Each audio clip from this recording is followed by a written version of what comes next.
దేవుని వద్ద కొబ్బరికాయ కొట్టే సంప్రదాయం భారతీయ సంస్కృతిలో గాఢంగా బంధించబడి ఉంది.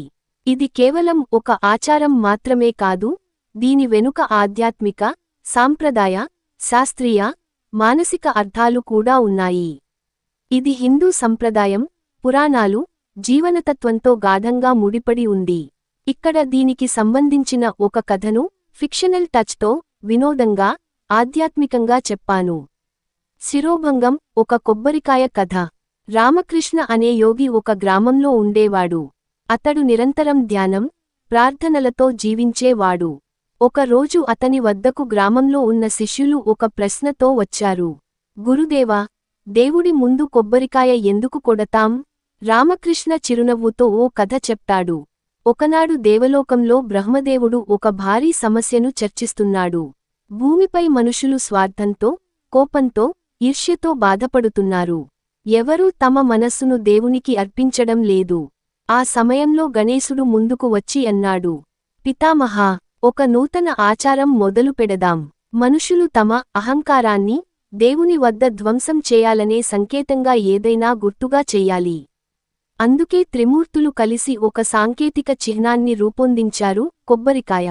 దీనికి 3 ప్రధాన భాగాలుంటాయి. 1. బయటి తొక్క, కప్పు, మన శరీరాన్ని సూచిస్తుంది. 2.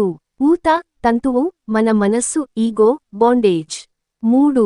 లోపలి నీరు మరియు గుజ్జు, మన అంతరాత్మ, పవిత్రత. గణేశుడు ఇలా చెప్పాడు, గ్రేటర్ దెన్, మనుషులు తమ కోపం, గర్వం, స్వార్థం అనే అహంకారాన్ని కొబ్బరికాయ రూపంలో పట్టుకోని, దాన్ని దేవుడి ముందు కొట్టి ధ్వంసం చేస్తే, అది మనోశుద్ధిని పొందే ప్రారంభ సూచకంగా మారుతుంది. అప్పటి నుండి దేవుని ముందు కొబ్బరికాయ కొట్టడం అనేది మనసు శుద్ధికి, అహంకార విరామానికి ప్రతీకగా మారింది. ఆధునిక కాలంలో రాము అనే యువకుడు ఇంట్లో అంతా ఒత్తిడిలో జీవించేవాడు. ఉద్యోగం దొరకడం లేదు, ఎవరూ అతనిని నమ్మడం లేదు. ఒక రోజు ఆలయానికి వెళ్లి ఒక కొబ్బరికాయ కొట్టి దేవునికి తన బాధలు వదిలాడు. అతడు అనుకోలేదు కాని, ఆ రోజు రాత్రి మంచి నిద్రపడ్డాడు. తదుపరి రోజుల్లో అతడి జీవితం మారిపోయింది. అతనికి అర్థమైంది, కొబ్బరికాయను కొట్టింది దేవుని కోసం కాదు, నా మనసు నుండి భయం, కోపం, నిరాశను బయటపెట్టే ప్రయత్నం. తాత్పర్యం: దేవుని ముందు కొబ్బరికాయ కొట్టడం అనేది మన అహంకారాన్ని ధ్వంసం చేయడం, మన ఆశలు, ప్రార్థనలు ఒక్కసారిగా ఆ పరమాత్మకి అర్పించడం, మనలోని పవిత్రతను గుర్తించడం, నమ్మకాన్ని వెలిగించడం.